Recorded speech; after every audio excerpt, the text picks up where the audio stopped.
Bueno, pues habíamos dejado esto funcionando y nos habíamos quedado en la parte de por qué no vemos nada. Vamos a ver en este episodio cómo podemos hacer para dibujar el mundo por pantalla, y para eso realmente depende un poco de cómo estéis usando Box 2D. En nuestro caso asumimos que estamos usando Box 2D con LibDX, pero bueno, Box 2D también se puede descargar por separado.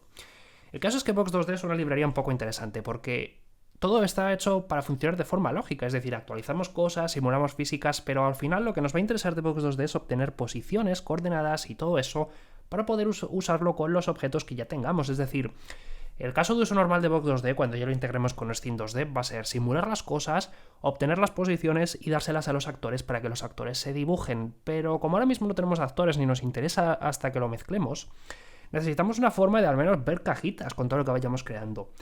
En Box 2D normal, o en Gbox 2D normal, según lo que utilicéis, esto se hace con testbeds, pero aquí en libGDX no tenemos testbeds. En su lugar tenemos una clase completamente hecha por libGDX que se llama Box 2D Debug Renderer, que sirve para dibujar un mundo por pantalla.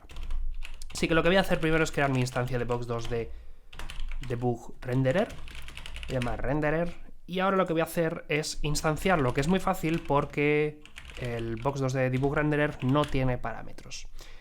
Lo que sí que tiene, no obstante, es un bonito método dispose al que no me voy a olvidar, evidentemente, de llamar. Y ahora vamos a pedirle al renderer que dibuje nuestro mundo, y esto lo hacemos importante después de actualizar las físicas, ¿vale? Hacedme caso en este detalle, tenemos que actualizar las físicas antes de dibujar el mundo, porque si no, pueden ocurrir cosas raras, ¿vale? Porque si no, lo que ve el usuario por pantalla no se corresponde con lo que tiene ahora mismo la lógica del mundo, y eso puede hacer que ocurran cosas raras, como que a lo mejor parezca que ha muerto el personaje antes de que lo podamos ver. Siempre tiene que dibujarse después de actualizar las físicas, así que una vez que lo tenemos todo listo, pues le decimos renderer.render y le dejamos que renderice las cosas. Si tenemos dos parámetros, uno es de tipo world, que es el mundo que hemos creado, y otro es un... ¿Esto qué es? ¿Es un Matrix 4? ¿De dónde saco esto? Bueno, os cuento. Esto es una matriz de proyección, ¿vale? En el mundo de OpenGL y en general en el mundo del 3D, porque otras librerías también lo tienen, para dibujar cosas en pantalla y para poder saber cómo de grandes tienen que verse las cosas para que quepan en una pantalla, lo que se hace es utilizar una matriz de proyección, que básicamente es una cosa que le dice al sistema gráfico que hay en la tarjeta gráfica cómo de grandes tienen que hacerse las cosas, ¿vale?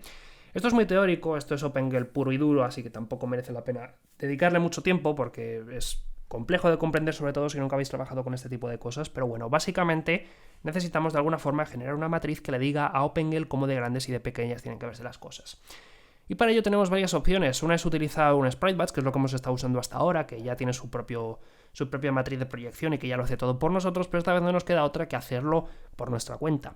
Y diréis, tengo que ponerme a crear matrices, a lo mejor alguno ni siquiera sabe usar matrices, o a lo mejor hay alguno que lleva años sin usar matrices. Bueno, no importa porque libGDX tiene una clase para hacer todo esto por nosotros.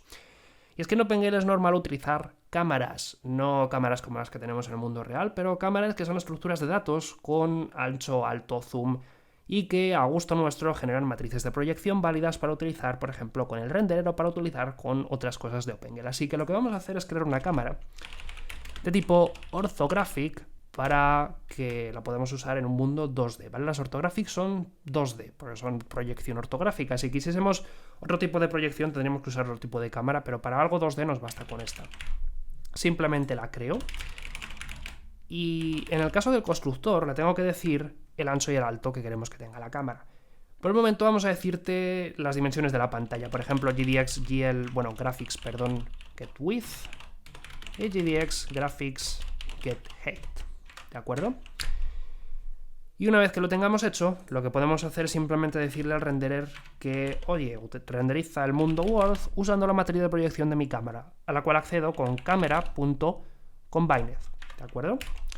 Un detalle más, antes de poder trabajar con esta cámara, realmente no tiene que ir aquí, ¿vale? Luego lo vamos a mover a otro método, pero bueno, por el momento, la cámara tiene que actualizarse para que pueda generar esa matriz, porque no la va a generar al instante, necesita usar update. Esto sobre todo si cambiamos las dimensiones de la cámara cuando hagamos el resize, pero bueno, tiene que generarlo de algún modo.